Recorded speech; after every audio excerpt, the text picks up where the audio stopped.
आपने अक्सर ये नोट किया होगा कि जब हम सैनिटाइजर यूज करते हैं तो सैनिटाइजर को यूज करने के बाद हमारे हाथों में ठंडक से कोल्डनेस क्यों फील होती है। या जब हमें स्वेट पसीना आया होता है और पसीने आया हो तो हम जब हवा के नीचे जाते हैं, पंखे के नीचे जाते हैं, तो हमारे जिस्म में ठंडक महसूस क्यों होती है। या जब हम शावर लेके निकलते हैं तो तब भी आपकी बॉडी में एक ठंडक फील क्यों होती है। या जैसे मैंने कल भी एक बार डिस्कस की थी कि सर जो कपड़े हैं वो सूखने के बाद ठंडे क्यों हो जाते हैं। हालाँकि उनको तो गर्म होना चाहिए ना, क्योंकि वो तो हीट अब्ज़ॉर्ब कर रहे थे, लेकिन सूखने के बाद वो कपड़े ठंडे होते हैं। जो उसकी रीज़न क्या है? अब ये तमाम चीज़ें जो बेसिकली पॉइंट आउट हो रही हैं, इनके पीछे की रीज़न क्या है? तो उसके पीछे की रीज़न हम समझते हैं कि सर क्यों ये जो पर्पज़ है कि जो 4 एग्ज़ाम्पल्स मैंने आपसे डिस्कस की हैं, इसमें कूलिंग का फैक्टर क्यों आ रहा है, ठीक है? और फिर इसी के साथ हम पढ़ेंगे, आपने टॉपिक देखा है आज का इवेपोरेशन है, कि sir why evaporation causes cooling, evaporation cooling का बायस कैसे बनती है। मोर ओवर हम ये भी समझेंगे कि सर समर के अंदर कपड़े जल्दी क्यों सूख जाते हैं और सर्दियों में कपड़े जल्दी क्यों नहीं सूखते हैं। मोर ओवर हम ये भी डिस्कस करेंगे कि सर अगर हवा में नमी हो, क्योंकि ऐसा मौसम भी आता है बीच में जब हवा में नमी होती है, या सर्दियों में या सर्दी की रात में खासतौर पर हम कपड़े क्यों उतार लेते हैं, या नमी के मौसम में कपड़े जल्दी क्यों नहीं आपके खुशक होते हैं, या जब हवा ना चल रही हो तब कपड़े जल्दी खुशक क्यों नहीं होते हैं। और ऐसा क्यों होता है कि आपने अगर किसी चीज को, एक पानी की सेम क्वांटिटी को एक बर्तन के अंदर रखा है और एक उसी सेम क्वांटिटी को एक बॉटल के अंदर रखा है, तो दोनों में से जल्दी कौन एवेपोरेट कर जाता है। ये तमाम जो क्वेश्चन हमारे पास हैं, इन तमाम क्वेश्चंस के आंसर देखेंगे हम आज के लेक्चर के अंदर। उम्मीद है कि आपको ये लेक्चर जरूर समझ आएगा। तो चलते हैं आज के लेक्चर की तरफ। लेक्चर का नाम है एवेपोरेशन। शुरू करते हैं आज का लेक्चर। बिस्मिल्लाहिर्रहमानिर्रहीम। रब्बी इश्रह ली सदरी व यस्सिर ली अमरी वहलुल उक़दतम मिन लिसानी यफ़क़हू क़ौली। अस्सलामु अलैकुम व रहमतुल्लाहि व बरकातुहू। उम्मीद करता हूँ कि आप लोग खैरियत से होंगे, खुश होंगे, महफूज होंगे। अल्लाह पाक आपको सलामत रखे, अल्लाह पाक आपको कामयाबी कामयाबी से नवाजे। चलते हैं, सबसे पहले डिस्कस करते हैं कि सर एवेपोरेशन क्या है। एक नेचुरल प्रोसेस है एवेपोरेशन, जिसके अंदर वो हमें ये कहता है कि एवेपोरेशन में जब कोई पार्टिकल्स ऑफ लिक्विड चेंज हो जाते हैं वेपर्स पार्टिकल्स में या वेपर्स के मॉलिक्यूल्स के अंदर, तो this is the process of evaporation. लेकिन क्वेश्चन यहाँ पे खत्म नहीं होता है। तो सर फिर एवेपोरेशन और लेटेंट हीट ऑफ वेपोराइजेशन, इन दोनों में फर्क क्या रह गया, ठीक है। तो एक्चुअल में जो एवेपोरेशन है सर, उसमें होता तो यूं ही है कि लिक्विड के जो पार्टिकल हैं वो गैस में चेंज हो जाते हैं, लेकिन होता यूं है कि sir with out boiling, boiling के बगैर। उस प्रोसेस पे बॉइलिंग नहीं होती, ठीक है। मतलब कि ये एक नेचुरल प्रोसेस है ना। आपको इवेपोरेशन जो है वो एक नेचुरल प्रोसेस है, और नेचुरल प्रोसेस में क्या है कि लिक्विड जो है वो गैस में चेंज हो रही है, और लिक्विड जो गैस में चेंज हो रहे हैं आपके पास विदाउट बॉइलिंग, आप उसको बॉयल नहीं कर रहे। जैसे हमारे घरों में अक्सर हम खाना वगैरह पकाते हैं तो उसमें पानी जो या लिक्विड जो है वो बॉयल होना शुरू हो जाता है ना, लेकिन एवेपोरेशन के प्रोसेस में बॉयल नहीं होता। इसकी सबसे बड़ी एग्जांपल हमारी डेली लाइफ में रेन है। अब रेन में एक्चुअल में क्या होता है, बारिशों में आपके पास क्या होता है, जो समंदर दरिया उसको जो भी पानी है आप उसको देखते हैं, इसमें बॉयल नहीं होता। एवेपोरेशन के अंदर ये बात डिस्कस करता है, बड़ा इंपॉर्टेंट पॉइंट ये डिस्कस करता है, याद रखिएगा कि सर एवेपोरेशन में पूरे का पूरा लिक्विड हीट क्यों नहीं होता है। ये बात उसकी है कि सर एवेपोरेशन का जो प्रोसेस होता है उसमें पूरा का पूरा लिक्विड हीट क्यों नहीं होता है, जबकि एक्चुअल में जब कोई ऑब्जेक्ट हीट अब्सॉर्ब करता है, कोई लिक्विड हीट अब्सॉर्ब करता है, वो तो कंप्लीटली तौर पे हीट हो जाता है, लेकिन एवेपोरेशन के अंदर पूरा लिक्विड हीट अप नहीं होता। तो उसके पीछे के रीजन समझे जरा। अब ये फॉर एग्जांपल आपके दरिया समंदर, उसकी लहरें हैं, पानी है, ठीक है। सूरज यहाँ पे है, ये सूरज भाईजान है। अब सूरज भाईजान अपनी रोशनी इसके ऊपर डाल रहे हैं, ये तमाम इसकी रेडिएशन इसके ऊपर पड़ रही है। अब एवेपोरेशन का प्रोसेस क्या होगा, जैसे मैंने पहले कहा कि सर बॉइलिंग क्यों नहीं है, इस एग्जांपल को समझना है कि सर बॉइलिंग नहीं होती है, ठीक है। और ये भी एग्जांपल साथ समझ आ जाएगी आपको कि सर पूरा लिक्विड एवेपोरेशन में हीट अप क्यों नहीं होता है, क्योंकि एवेपोरेशन के प्रोसेस में याद रखें, जब सूरज इस दरिया की लहरों के ऊपर रेडिएशन इमिट करता है, रेडिएशन फेंक रहा होता है, अपनी रोशनी फेंक रहा होता है, तो क्या होता है वो लेयर के मॉलिक्यूल्स जो इसके अपर लेयर पे हैं, दरिया की अपर लेयर पे हैं, ओशन की, समंदर, कुछ भी चीज की, रिवर की अपर लेयर के जो मॉलिक्यूल्स हैं वो अपनी काइनेटिक एनर्जी बढ़ा लेते हैं इस हीट को अब्सॉर्ब कर करके।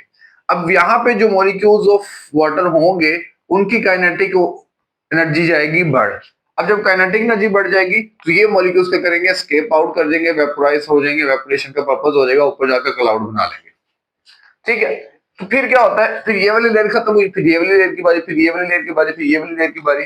तो आहिस्ता आहिस्ता क्या होता है, ये पूरी जो समंदर है अब उसमें लेयर बाय लेयर प्रोसेस चल रहा होता है। अब ऐसा नहीं है पूरा दरिया गर्म हो जाएगा, नहीं सर ऐसा नहीं हो सकता, ठीक है। आपके पास ऊपर पानी का जो मैस है, पानी का जो डेंसिटी है वो लाइटर होना शुरू हो जाती है, नीचे डेंसर रहती है, कोल्ड रहता है नीचे पानी, ठीक है। अक्सर हम लोग क्यों नहरों का रुख करते होते हैं या दरियाओं का रुख करते हैं गर्मियों में, खास तौर पे नहाने लोग आपको पता जाते हैं। अब उसके अपर लेयर तो गर्म होगी होगी धूप की वजह से, लेकिन नीचे ठंडक होती है, वहां पे नीचे वाला पानी क्या ठंडा, ये नीचे जो बॉटम में पानी है सारा, ठीक है।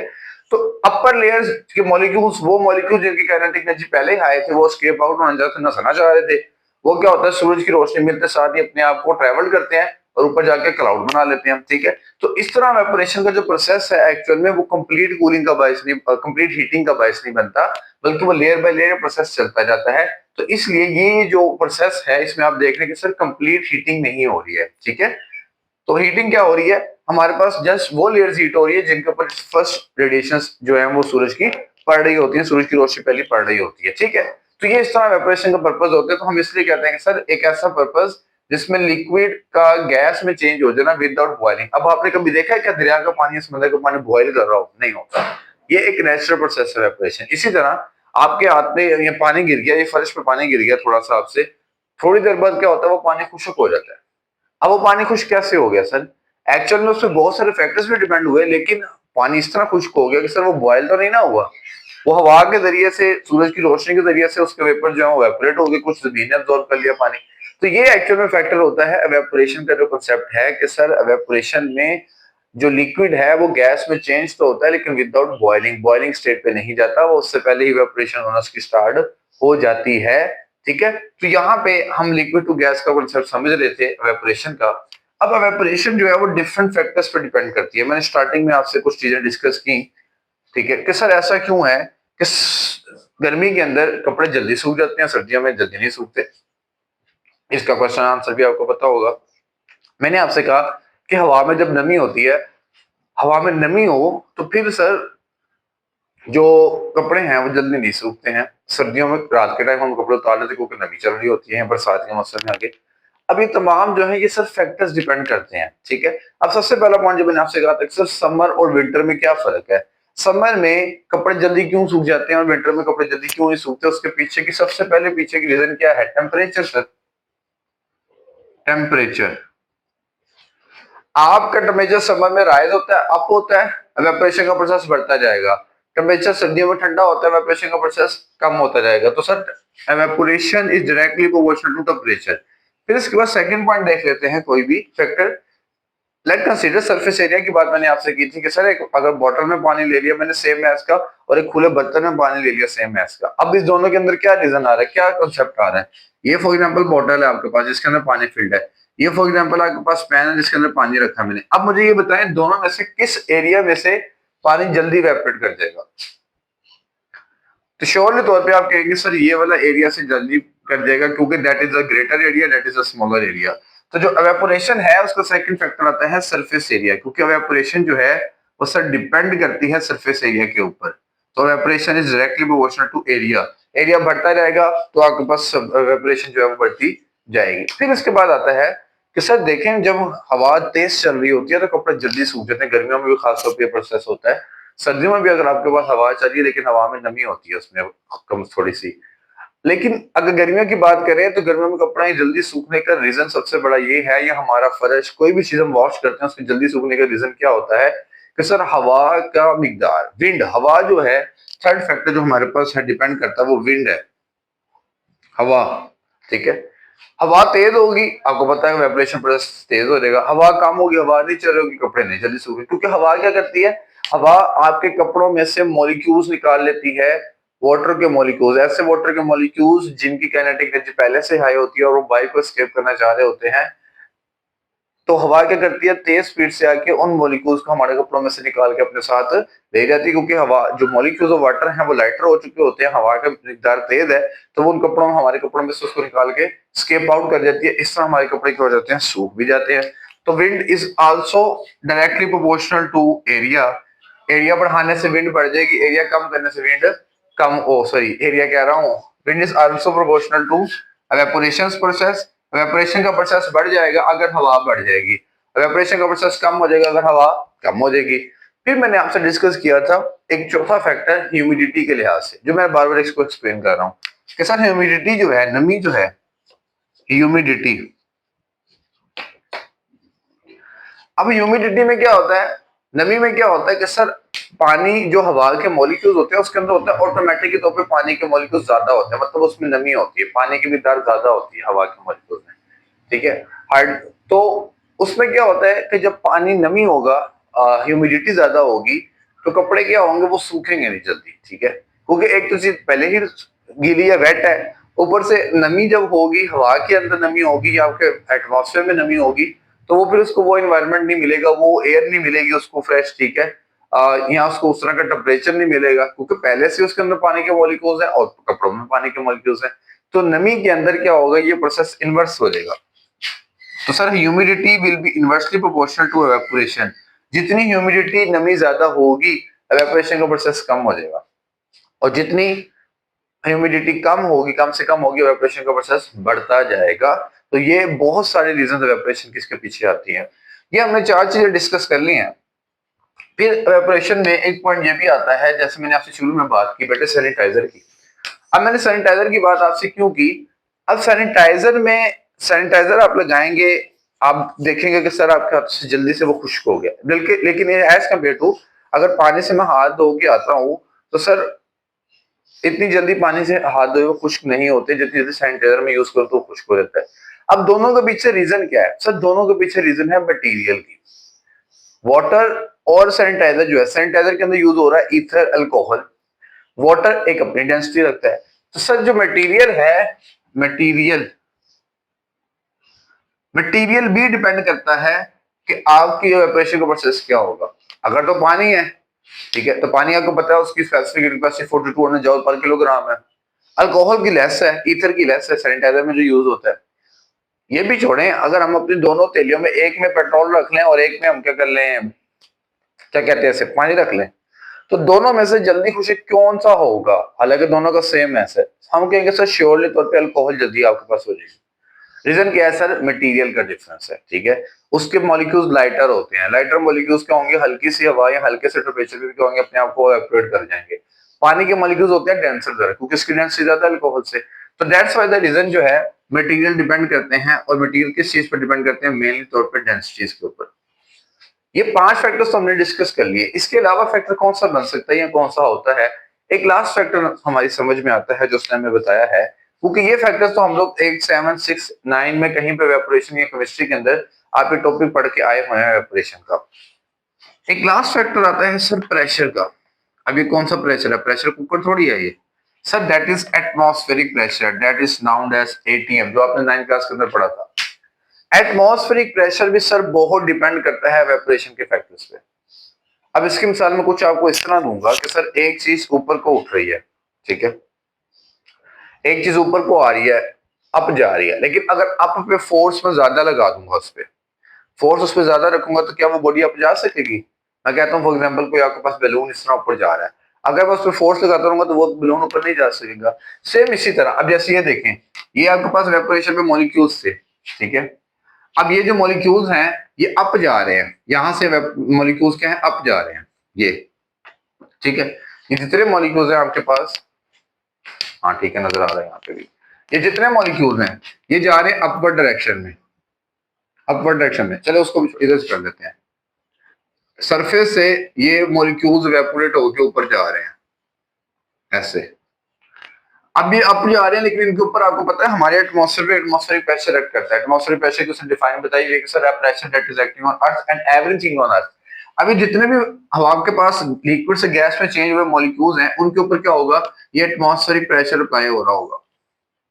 अब अगर ये एटमॉस्फेरिक प्रेशर ज्यादा होगा तो ये मॉलिक्यूल्स को अप मजीद नहीं जाने देगा, अगर ये एटमॉस्फेरिक प्रेशर ज्यादा हो जाएगा, क्योंकि हर मॉलिक्यूल पे लग रहा है। तो जब ये प्रेशर ज्यादा होगा तो सर ये अपवर्ड नहीं मूव करने देगा उसको, ऐसे ही होगा ना। तो फिर इट मींस कि सर अगर एटीएम बढ़ जाता है तो एवेपोरेशन कम हो जाएगी आपकी, प्रेशर बढ़ जाएगा, ऊपर से एटमॉस्फेरिक प्रेशर बढ़ जाएगा, तो उससे क्या होगा कि सर एवेपोरेशन का प्रोसेस स्लो हो जाएगा, कम हो जाएगा, ठीक है।